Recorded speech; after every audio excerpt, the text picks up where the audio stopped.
जय श्री स्वामीनारायण। आज हम कक्षा 9 के हिंदी विषय में व्याकरण, अशुद्ध और शुद्ध वाक्य सीखेंगे। तो वाक्य अशुद्ध कैसे? तो अशुद्धि का कारण है व्याकरणिक नियमों का सही रूप में न जानना, अर्थात हमें उनके नियम का ज्ञात न होना, जिससे हमारे वाक्य अशुद्ध सिद्ध होते हैं। तो हम यहाँ पर नियम देखेंगे। शुद्ध वाक्य रचना के लिए नियम। पहला, पदक्रम संबंधी नियम। वाक्य में पहले कर्ता, फिर कर्म और अंत में क्रिया आती है। जैसे जितेंद्र क्रिकेट खेलता है। कर्ता और कर्म को छोड़कर शेष कारक प्रायः कर्ता और कर्म के बीच स्थित होते हैं। उदाहरण, माँ अपने पुत्रों के लिए खाना बनाती है। तो यहाँ पे कर्ता है माँ और कर्म है खाना बनाना, बीच में है कारक। पर कुछ स्थलों पर ये कारक कर्म के बाद भी आते हैं। जैसे प्रियंदा ने मनमोहन को सिर से पैर तक देखा। प्रश्नवाचक पद प्रश्न के विषय से ठीक पहले प्रयुक्त होता है। अपराधी का पता चला, इस तरह से। फिर क्रिया विशेषण सदैव क्रिया के पूर्व आते हैं। मोहन धीरे धीरे चल रहा है, तो धीरे धीरे वो है क्रिया का विशेषता दर्शाता है। हम आगे देखते हैं पहले ही नियम की 5वीं पॉइंट। वाक्य के विभिन्न पदों के बीच तर्क संगति होनी चाहिए। छात्रों ने गुरुजी को एक फूलों की माला पहनाई। ये अशुद्ध वाक्य है, क्योंकि एक फूलों की माला नहीं होती है, फूलों की एक माला होती है। इसलिए शुद्ध वाक्य है, छात्रों ने गुरुजी को फूलों की एक माला पहनाई। अगला है न या नहीं का नकारात्मक अर्थ में प्रयोग किया क्रिया से पहले होता है। जैसे शिक्षक महोदय घर पर नहीं मिलेंगे, तो मिलना क्रिया है, नहीं नकारात्मक अर्थ है। आग्रह के लिए न अव्यय का प्रयोग अंत में होता है। जैसे चलोगे न।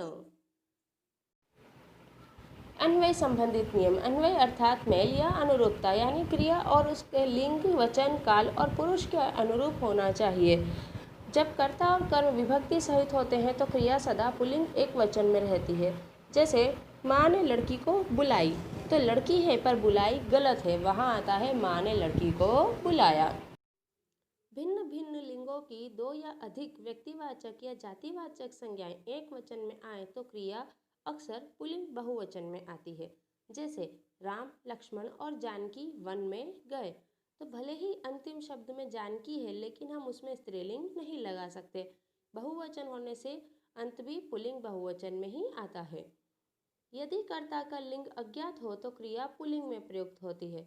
उदाहरण, तुम्हारा खर्चा कौन चलाता है, तो हमें यहाँ कर्ता नहीं पता है, इसलिए हमने क्रिया पुल्लिंग में दर्शाई है। आदरार्थक एक वचन कर्ता के लिए क्रिया बहुवचन में प्रयुक्त होती है। आदरार्थक यानी आदर्थ के साथ। जैसे गांधी जी महान नेता थे, तो गांधी जी को हम आदर करते हैं, हम ये नहीं कह सकते गांधी जी महान नेता था। अगला, आंसू, दर्शन, दाम, प्राण, लक्षण, समाचार, हस्ताक्षर, होश, ओठ, बूंद, लोग आदि शब्दों के साथ क्रिया बहुवचन में होती है। जैसे उसके आंसू रुकते ही नहीं। प्रत्येक, हर एक, एक एक आदि शब्दों के साथ आने वाले संज्ञा शब्दों का प्रयोग एक वचन में होता है।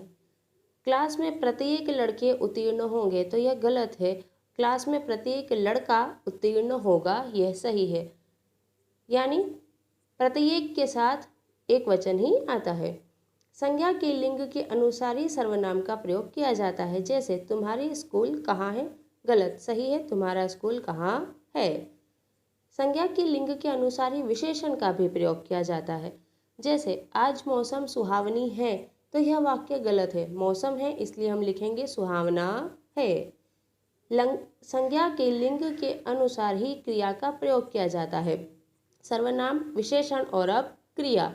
तो मेरी आम सड़ी हुई है, गलत, मेरा आम सड़ा हुआ है।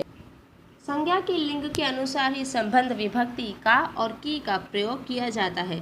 परमात्मा का महिमा अपार है, यह गलत है, सही वाक्य है परमात्मा की महिमा अपार है। अन्य नियम में यही है कि विभक्ति संबंधित नियमों में कैसे बदलाव होता है।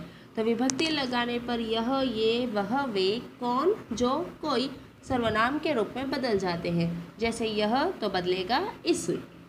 उदाहरण देखते हैं, यह घर में कौन रहता है, तो सही वाक्य होता है इस घर में कौन रहता है। ये लोगों में एकता नहीं है, गलत, सही वाक्य है इन लोगों में एकता नहीं है।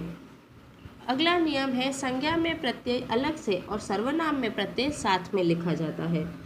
पुरुषवाचक सर्वनाम के बाद उसी व्यक्ति का यदि फिर से निर्देश करना हो तो अपनी आधे सर्वनामों का प्रयोग करना चाहिए। जैसे मैं मेरा काम करता हूँ तो मैं अपना काम करता हूँ।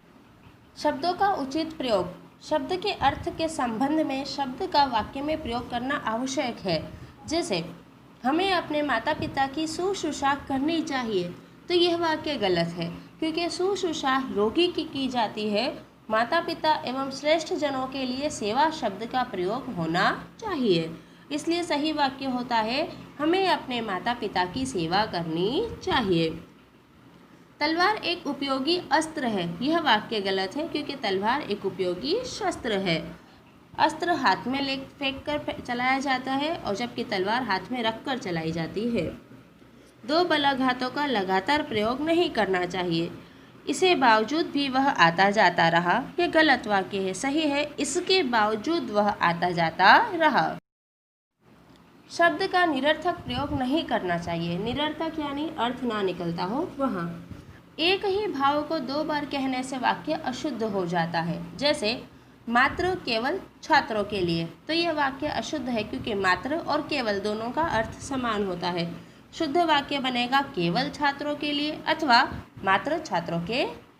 मुहावरों का गलत रूप से प्रयोग करने पर भी वाक्य अशुद्ध हो जाता है। जैसे उसके मुंह से फूल गिरते हैं, यह अशुद्ध है। सही है उसके मुंह से फूल झड़ते हैं।